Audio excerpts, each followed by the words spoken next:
So it's the start of induction. I have my IV.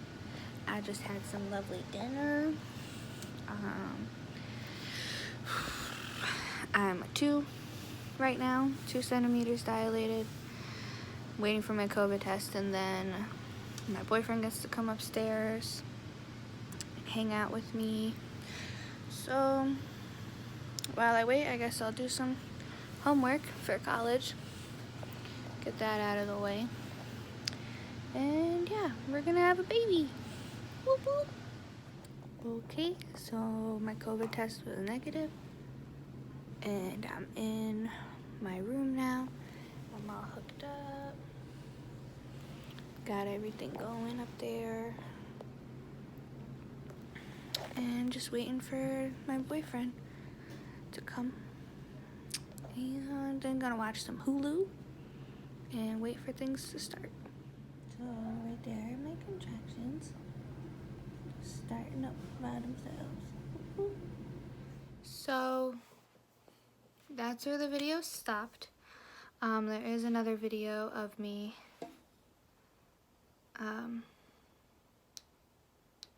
which I will put in when it fits. But so pretty much my boyfriend came and I did some homework because I'm in college.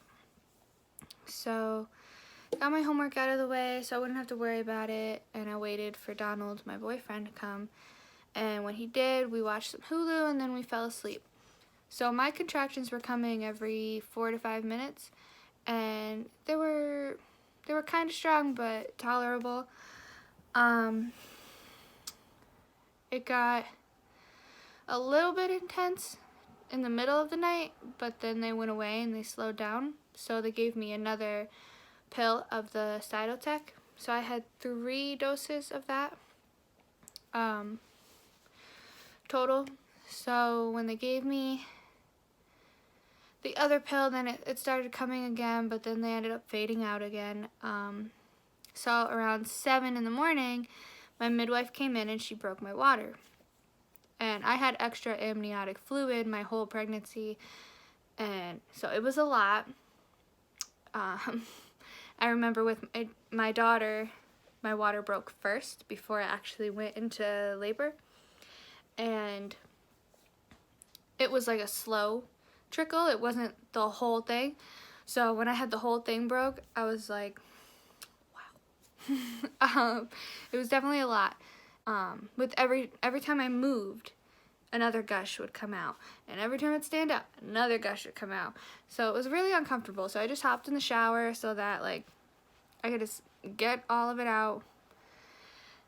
But it was kind of like a green tint, so I called the nurse in and I asked her to look at the water that was coming out, and she said, it looks a little off, but it's okay. So we just kept going about it. I think I was at 3 when she broke my water. And then a few hours later she checked me again and I was a 5. And then it kind of stopped at 5. I was still getting the contractions and they were still pretty painful, but my cervix wasn't dilating anymore. I kind of was at a standstill. So I asked for the epidural. I got my 2 bags of fluid, and then I got the epidural. And I remember thinking at this point, like, wow, look at me go. I'm at 5 centimeters. I'm halfway there, and the pain's not too bad. Like, I'm doing great. A little backstory with my daughter, Mia, I was stuck at 1 centimeter for 17 hours. So for me to even get to a 5 without needing an epidural and with like being okay, I was happy. I was very happy. So when I got the epidural, the one nurse who was holding me at my shoulders, she was kind of talking to me, trying to get me to think about something else so that I wouldn't move or flinch, and so that with each contraction I could kind of stay still. So when he was poking me in the spine, I was okay. So I asked her if she had kids, and she told me she had 5 kids, and they were all C-sections. And I remember thinking, oh my God, if I had 1 C-section, I'd be done. Because I hear the recovery is terrible, and it's just so nerve-wracking. So I remember asking her about that, how the recovery was, how she felt, and she told me that like it gets better after every C-section because you know what to expect, which I guess is true, because with labor, I knew what to expect this time, so I kind of handled it a lot better. Well, so I get the epidural. I think maybe an hour after, my midwife comes in, asks me how I'm doing. We tried different positions. I was on my hands and knees trying to get the baby to move. Just trying to get the baby to move because the heart rate wasn't picking up right. And obviously they need to monitor the baby. So we were trying to get the heart rate hooked up, and then when we did, they were noticing that every time I had a contraction, the heart rate went really low. So they called the doctor in, and he told me he really doesn't think that I should. He told me he doesn't really think that I should keep going until 10 centimeters because I still had 5 more to go. I was at a standstill at that point, and every time I had a contraction, it was really low. The heart rate was getting really low, and he was worried.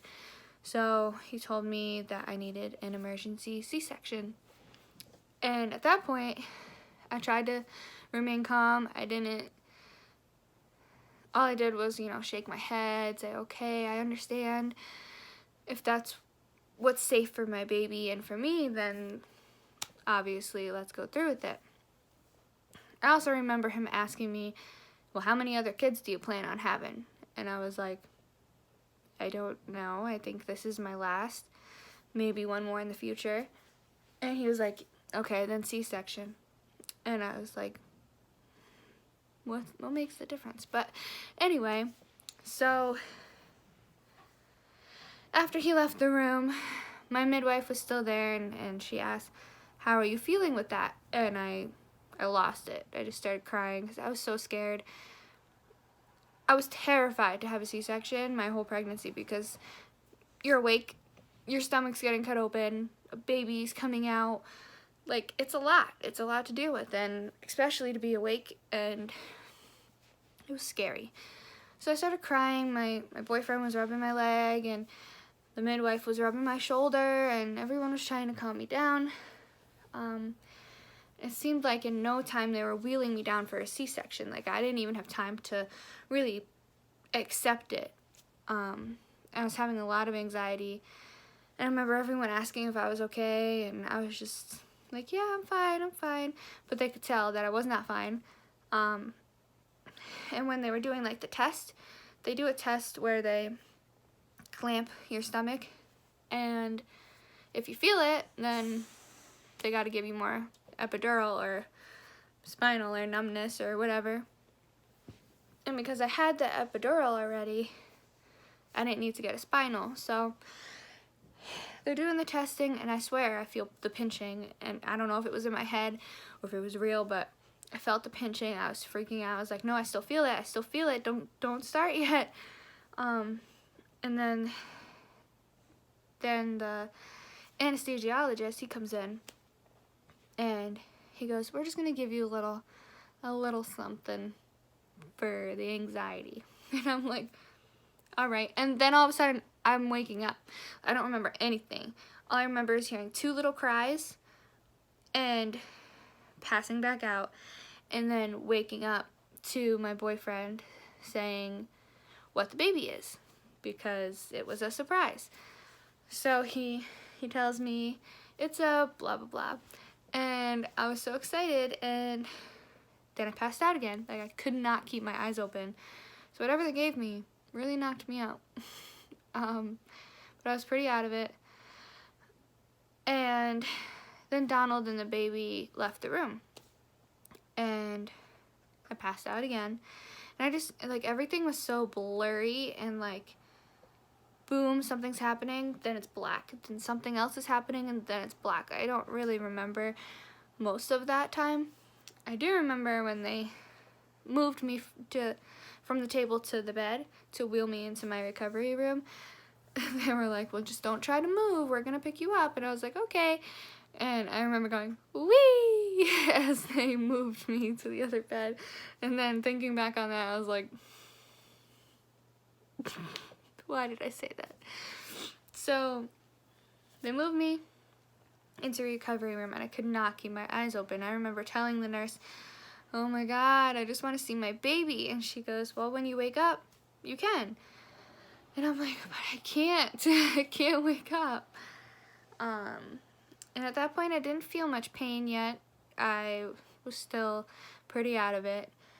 And then they wheeled me to my room. And when I got to my room, that's when my whole life just flipped upside down. They told me the baby is having a lot of trouble breathing. I was on CPAP, which is like an oxygen thing on the face, over the mouth and the nose to help the baby breathe, because the baby couldn't breathe on their own. So they also told me to be moved to a different hospital without me, without my boyfriend, all by. I just didn't even know how to process everything. Like, one minute I'm in labor, progressing, doing everything I'm supposed to, and then the next minute I'm on a table getting surgery, and then the next moment my baby's being taken to a different hospital without me. And then at this point the pain of the C-section started coming, and oh my God, it was the worst pain I've ever felt in my entire life. I can't even explain how bad it hurt. It just felt like, I literally felt like I was gonna die. Like, that's all I know how to explain it, is that I just really felt like I was dying. And I couldn't process anything that just happened to me. Like I said, I'm in labor, progressing, about to have my baby, about to meet my baby, about to know if my baby's a boy or a girl, and then I'm being told that I need to get cut open. So I go to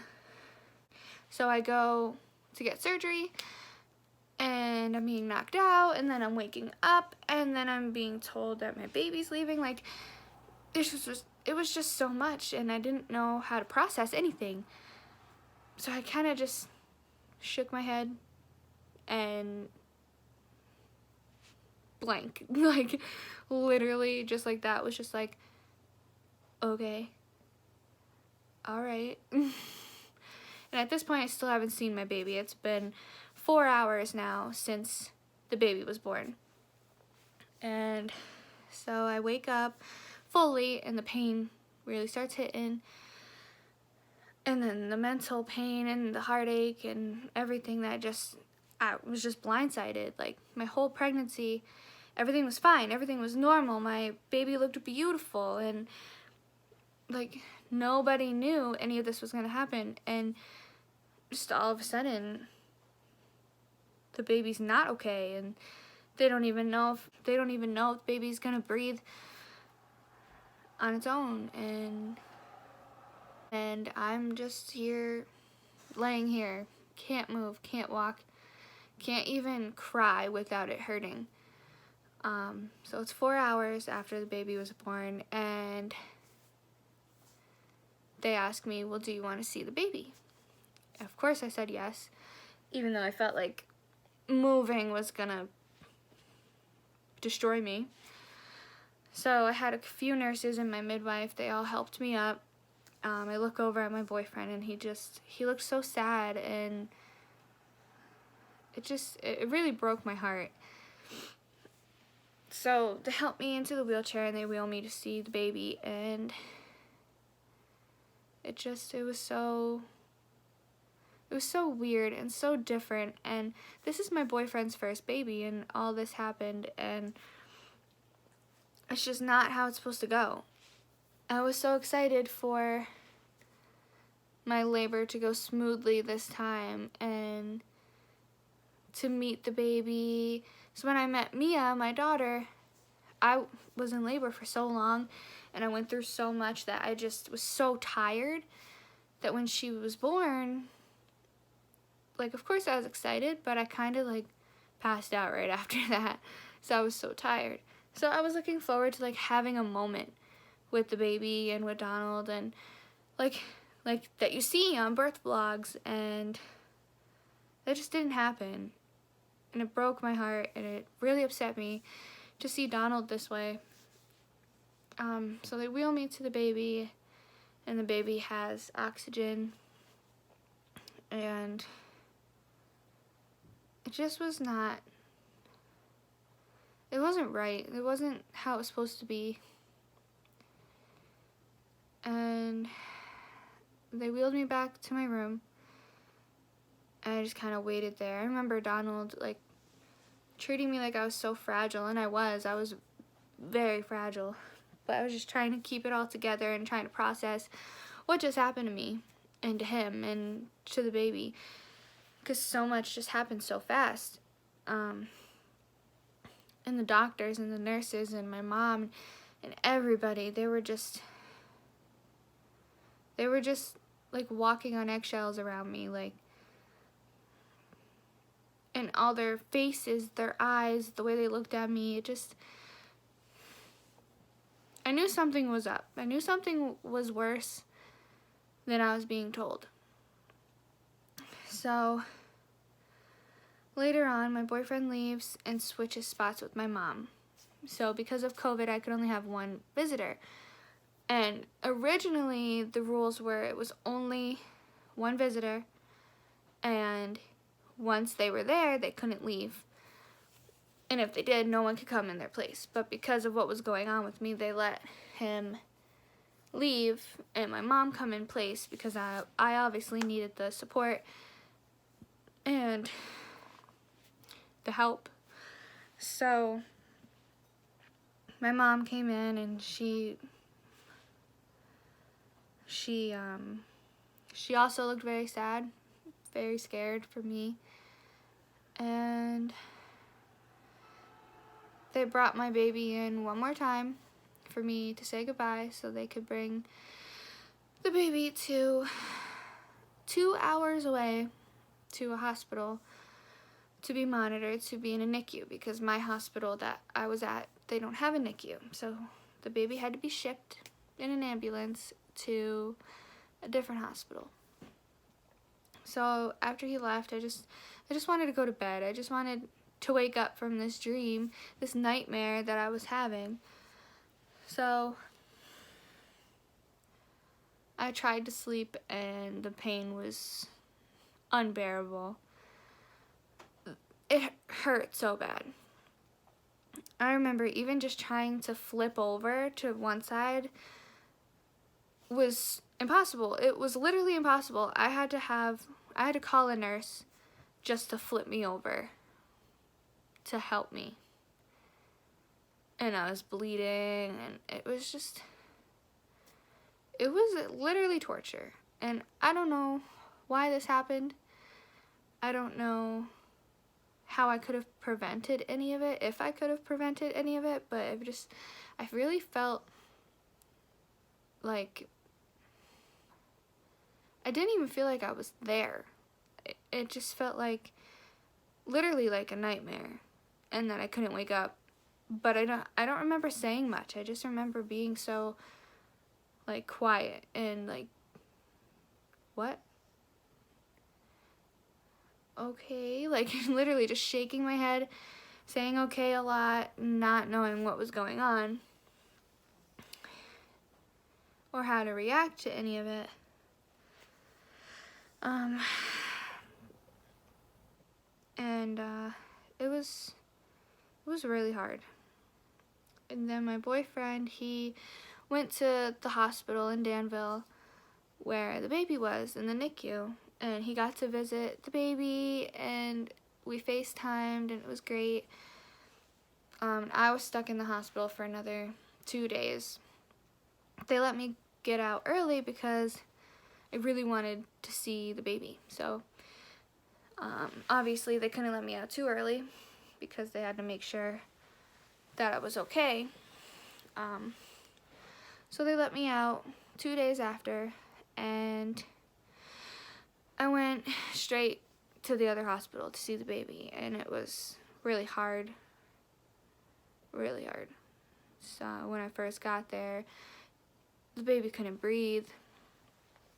The baby was on their back and just like literally squeaking with every breath and just struggling, and it just was not how it's supposed to be. It wasn't how it's supposed to be at all. And it was really scary. We stayed out over there for a couple days, and then we had to come back because I have another daughter, and so we had to come home so I could take care of her, and then when she went to her dad, that's when we went back to Danville again, and the baby's still there. He's doing better, but there's a lot of health issues going on, and still a lot of questions, and we just don't know what to do yet. So the baby's staying there. It's been 12 days. It's been almost 2 weeks that my baby has been in the NICU without me, with other people taking care of them, and I feel so helpless. And I remember being pregnant saying, oh, I can't wait to not be pregnant anymore, and now I'm not. And I still don't have my baby. I'm not holding my baby. I'm not feeding my baby. I'm not taking care of my baby. And it's really, really hard. And some days are easier than others, and some days are harder than others. And I feel like I'm on top of the world, the strongest girl around, and then I feel like with one poke, I'm gonna just shatter. And I just want my baby to come home. But that's the birth story.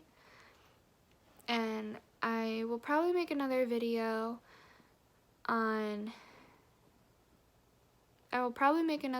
about the baby and all that's going on and the health concerns, and keep everyone updated that way. I also plan on doing a C-section postpartum video. And yeah, that's my birth story. Now I guess I can tell you if the baby's a boy or a girl and their name. Thanks for watching, and subscribe if you want to follow our story. Symbol in the shirt row.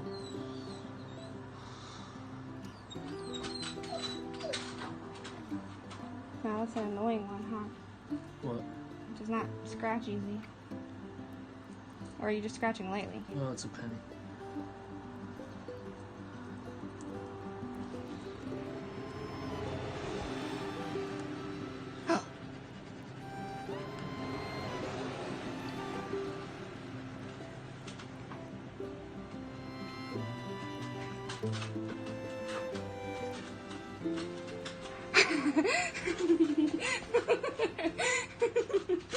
I'm so nervous. What are you looking at? I'm serious. What? She just came up by us here.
Some pressure now.